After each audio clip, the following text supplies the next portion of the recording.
சர்க்கரை நோய் வந்து சின்ன குழந்தைங்களுக்குலாம் இப்போ அஃபெக்ட் ஆகுது. ஸோ அதை தடுக்க என்ன வழிமுறைகள் இருக்கு?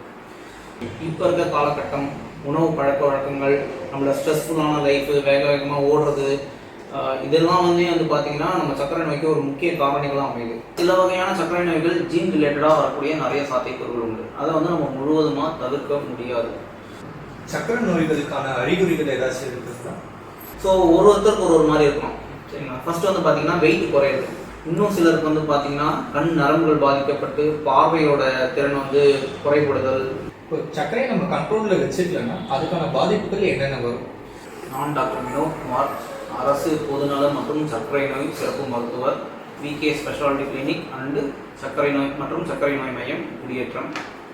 சர்க்கரை நோய்களுக்கான அறிகுறிகள் ஏதாச்சும் இருக்குங்களா? இதோட அறிகுறிகள் அப்படின்னு வந்து பார்த்தீங்கன்னா, ஸோ ஒருத்தருக்கு ஒரு மாதிரி இருக்கும். சரிங்களா? ஃபர்ஸ்ட் வந்து பார்த்தீங்கன்னா வெயிட் குறையுது. ஸோ என்ன சொல்கிறது, என்னன்னே தெரியாமல் வெயிட் குறைவாங்க. நல்லா ஆள் குண்டாக இருந்தாலும் வந்து அப்படியே வந்து வெயிட் குறைஞ்சி போகிறது. நிறைய பசி எடுத்து தாறுமாறாக சாப்பிடுவாங்க. நிறைய தண்ணி தாகம் எடுக்கும்.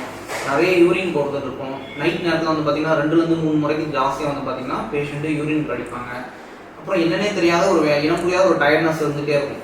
ஸோ இதெல்லாமே வந்து பார்த்தீங்கன்னா அறிகுறிகளாக இருக்கும். சிலருக்கு எதையும் தாண்டி பிறப்புறுப்பில் வந்து பார்த்தீங்கன்னா ஆணோட பிறப்புறுப்பில் வெடிப்பு ஏற்படுதல், வெள்ளைப்படுதல், இல்லைனா அவங்களுக்கு அந்த யூரினரி இன்ஃபெக்ஷன் அடிக்கடிக்க வர்றது, காலில் வர புண்கள் வந்து சீக்கிரமாக ஆறாமல் அடிக்கடிக்க புண்கள் ஏற்படுறது. இன்னும் சிலருக்கு வந்து பார்த்தீங்கன்னா கண் நரம்புகள் பாதிக்கப்பட்டு பார்வையோட திறன் வந்து குறைபடுதல், அப்புறம் பாதை எரிச்சல், அப்புறம் வந்து சிறுநீரக பாதிப்பு, இந்த மாதிரி எதுவாக வேணால் வெளிப்படலாம். ஒருத்தருக்கும் ஒரு மாதிரி இருக்கும். நிறைய பேருக்கு சைலண்ட்டாகவே இருக்கும். 30 வயது அதற்கு மேற்பட்டவர்களுக்கு வருஷத்துக்கு ஒரு முறை பிபி, சர்க்கரையோட அளவு கண்டிப்பாக வந்து பரிசோதனை செஞ்சுக்கணும்னு சொல்கிறாங்க. நான் கூட வந்து பார்த்தீங்கன்னா 2 வாரத்துக்கு முன்னாடி எனக்கு செக் பண்ணிட்டேன். எனக்கு 36 வயசு தான் இருக்குது, இருந்தாலும் நார்மலாக தான் இருக்குது. வருஷத்துக்கு ஒரு முறை நானும் எனக்கு செக் பண்ணிக்கிறேன். ஸோ நீங்களும் செக் பண்ணிக்கிறது நல்லது. ஆரம்ப சுகாதார நிலையங்கள், மருத்துவக் கல்லூரி மருத்துவமனைகள் அனைத்துலையுமே வந்து பார்த்தீங்கன்னா இலவசமாகவே பிபியும் சர்க்கரையும் 30 வயது அதற்கு மேற்பட்டோருக்கு நம்ம ரெகுலராகவே ஃப்ரீயாகவே பண்ணுறோம். ஏன் இதுக்கான காரணம் அப்படின்னா, நம்மளுடைய இந்திய பழக்க வழக்கம், நம்மளோட உணவு வகைகள், அதெல்லாம் வந்து பார்த்தீங்கன்னா பிபி வருவதற்கு, சர்க்கரை வருவதற்கு நிறைய சாத்தியக்கூறுகள் நம்மளோட இந்திய வம்சாவளியினருக்கு நிறைய உண்டு. இப்போ சர்க்கரையை நம்ம கண்ட்ரோலில் வச்சுக்கலன்னா அதுக்கான பாதிப்புகள் என்னென்ன வரும்? ஸோ சர்க்கரைக்கு நம்ம ஏன் இவ்வளோ முக்கியத்துவம் தரோம்? சர்க்கரைக்கு மட்டும் இல்லை, மொத்தமாக வந்து ஒரு 3-4 விஷயங்கள் பார்க்கணும். சர்க்கரை, ரத்தத்தில் சர்க்கரையோட அளவு, அப்புறம் ரத்த அழுத்தம், அப்புறம் கொலஸ்ட்ரால். இது மூணுமே வந்து பார்த்தீங்கன்னா ஒன்றோட ஒன்று கிடைக்கிறது. இது மூணுத்துமே நம்ம கண்ட்ரோலில் வச்சிங்கன்னா ஒரு ஆரோக்கியமான வாழ்க்கை வந்து நம்ம ஒரு 60-70 வயசு வரைக்கும் வாழ போனால் அது வரைக்கும் நம்ம லீட் பண்ண முடியும். இப்போ இருக்க காலகட்டம், உணவு பழக்க வழக்கங்கள், நம்மளோட ஸ்ட்ரெஸ்ஃபுல்லான லைஃபு, வேக வேகமாக ஓடுறது, இதெல்லாம் வந்து பார்த்தீங்கன்னா நம்ம சர்க்கரை நோய்க்கு ஒரு முக்கிய காரணிகளாக அமையுது. ஸோ சர்க்கரை, பிபி இது ரெண்டுமே நம்ம கண்ட்ரோல்ல வச்சுக்கலன்னா நமக்கு சின்ன வயசுலேயே ஹார்ட் அட்டாக், அதாவது மார் அட்டாக்னு தமிழில் சொல்லுவோம், அதுக்கப்புறம் பக்கவாதம் இல்லைனா ஸ்ட்ரோக் வரதுக்கான வாய்ப்புகள் இருக்குது. காலில் இருக்க ரத்த குழாய்கள் பாதிக்கப்பட்டு பெரிஃபெரல் ஆர்டீரியல் டிசீசஸ் அப்படின்னு சொல்கிற பாதிப்புகள் வரலாம். அப்புறம் வந்து பார்த்திங்கன்னா டயபெட்டிக் நெஃப்ரோபதி அப்படின்னா சிறுநீரகம் சர்க்கரை நோய் சார்ந்த சிறுநீரக பாதிப்பு. அதுக்கப்புறம் டயபெட்டிக் நியூரோபதி சர்க்கரை நோய் சார்ந்த நரம்பு மண்டல பாதிப்பு. டயபெட்டிக் ரெட்டினோபதி சர்க்கரை நோய் சார்ந்த கண் புரை பாதிப்பு, அப்புறம் ரத்த குழாய்கள் பாதிப்பு. இதெல்லாம் நிறைய வாய்ப்புகள் இருக்குது. இதெல்லாம் கண்ட்ரோலாக வச்சுக்கிட்டீங்கன்னா இதெல்லாம் இந்த உறுப்புகள்லாம் பாதிப்படையாமல் தடுக்கலாம். ஸோ இதெல்லாம் நீங்கள் கண்ட்ரோலாக வச்சுக்கலன்னா நிறைய ஹார்ட் அட்டாக்கான சான்ஸஸோ இல்லை பக்கவாதத்துக்கான சான்ஸஸோ இதெல்லாம் நிறைய இருக்கும். சர்க்கரை நோய் எந்த லெவல்லேருந்து எந்த லெவல் வரைக்கும் இருக்கும்? உங்கள் சைட்லேருந்து பார்க்கும்போது வந்து பார்த்தீங்கன்னா சர்க்கரையோட அளவு கண்ட்ரோலாக இருக்குன்னா சிம்பிளாக ஒரே ஒரு கட் ஆஃப் <200 எப்போ எடுத்தாலும் இருக்கும்.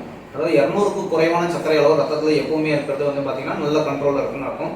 வெறும் வயிற்றில் எடுத்து பார்க்கும்போது 130 இல்லை அதுக்கு குறைவாகவும் இருக்கணும். சாப்பிட்டதுக்கப்புறம் சாப்பிட்டு 2 மணி நேரம் கழிச்சு பார்க்குற டெஸ்ட் வந்து பார்த்தீங்கன்னா 180 அதுக்கு குறைவாக இருக்கணும். இவ்வளோலாம் ஞாபகம் வச்சுக்கிறதுக்கு கஷ்டமாக இருந்தாலும் எப்போ எடுத்து பார்த்தாலும் சுகர் 200 கீழே இருந்ததுன்னா அது உங்களுக்கு நல்லது. இப்போ சர்க்கரை நோயில் வந்து இன்சுலின் அந்த மாதிரிலாம் யூஸ் பண்ணுறாங்க, இது வந்து கரெக்டுங்களா? இது வந்து இன்சுலின் யூஸ் பண்ணலாமா? சர்க்கரை நோயிலே நிறைய வகைகள் இருக்குது. ஃபர்ஸ்ட் டே முதல் நாள் வைத்தியத்துலேருந்து இன்சுலின் தேவைப்படுற சர்க்கரை நோயும் இருக்குது. அப்புறம் சில வகையான சர்க்கரை நோய்களை ஒரு 10 வருஷம், 15 வருஷம், 20 வருஷம் கழிச்சு இன்சுலின் தேவைப்படலாம். ஸோ சர்க்கரை நோய்க்கு ஃபர்ஸ்ட் சிகிச்சை என்னன்னா உணவு திட்ட மாற்றம். அதாவது நம்ம உணவுக்கு லைஃப் ஸ்டைல் டிஸார்டர் அப்படின்னு சொல்லுவாங்க சர்க்கரையை. சரிங்களா? அது ஒரு மெட்டபாலிக் டிஸார்டர், மெட்டபாலிசம் சார்ந்த விஷயங்கள்னால வர்றது. ஸோ அதனால் வந்து பார்த்தீங்கன்னா சர்க்கரை நோய்க்கு முதல் படிக்கட்டு அப்படின்னு வந்து பார்த்தீங்கன்னா உணவு பழக்க வழக்கம்.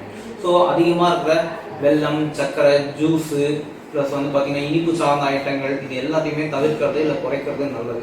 சரிங்களா? அதுக்கப்புறம் நார்ச்சத்து மிக்க உணவுகள் நிறைய சாப்பிடணும்.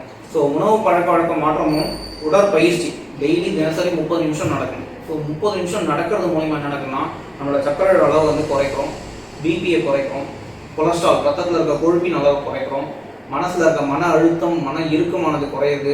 சரிங்களா? நல்ல தூக்கமின்மைக்கு ஒரு நல்ல வியாதி வந்து பார்த்தீங்கன்னா நல்ல மருந்து வந்து பார்த்தீங்கன்னா நடக்கிறது. ஸோ நடைப்பயிற்சி எல்லாத்துக்குமே ஓவராலாக வந்து பார்த்தீங்கன்னா எல்லாரும் பண்ணக்கூடியது.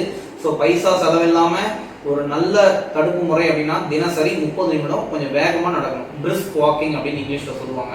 ஸோ தினசரி 30 நிமிடம் வந்து பார்த்தீங்கன்னா அனைவரும் ஒழுங்காக நடக்கிறது மூலிமா இந்த சர்க்கரை நோயை நம்ம தடுக்கலாம். உணவு பழக்க வழக்கம் மாற்றம் இருக்குது. அடுத்து வந்து மருந்து மாத்திரைகள் சர்க்கரை நோயோட டைப்புக்கு ஏற்ற மாதிரி சிலருக்கு இன்சுலின் தேவைப்படலாம், சிலருக்கு மாத்திரை தேவைப்படலாம், சிலருக்கு விலை குறைவான மாத்திரைகள் தேவைப்படலாம், சிலருக்கு விலை ஜாஸ்தியான மாத்திரைகள் தேவைப்படலாம். இப்போ சிறியவர்கள் முதல் பெரியவர்கள் வரை இப்போ சர்வசாதாரணமாக ஒரு 300 இருக்குது 400 இருக்குன்னு சொல்கிறாங்க.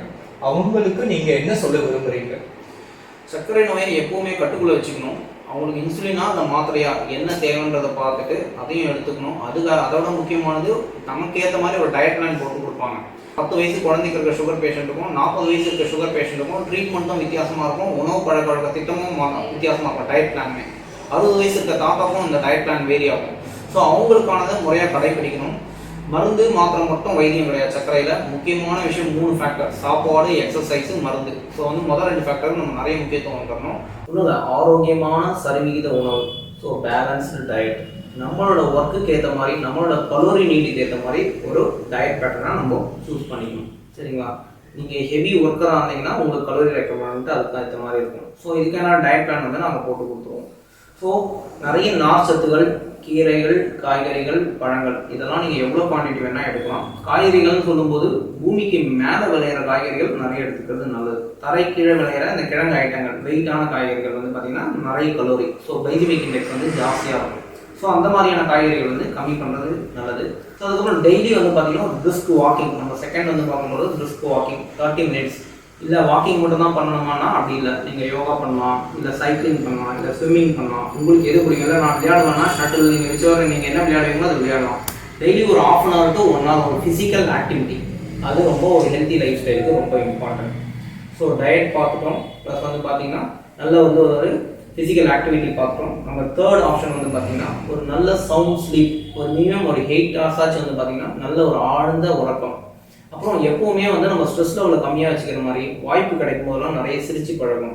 வாய்ப்பு எப்போல்லாம் கிடைக்குதோ அப்போலாம் சந்தோஷமாக இருக்கிறதுக்கு பழகணும். ஸோ மன மகிழ்ச்சி, ஸோ ஆரோக்கியமான ஒரு உணவு, ஆரோக்கியமான உறக்கம், ஸோ உடற்பயிற்சி, அதுக்கப்புறம் மன மகிழ்ச்சி. ஸோ இது 4மே வந்து பார்த்தீங்கன்னா ஒரு ஹெல்த்தியான லைஃப் ஸ்டைலுக்கு உங்களுக்கு வந்து வழிவகுக்கும். நன்றி, வணக்கம்.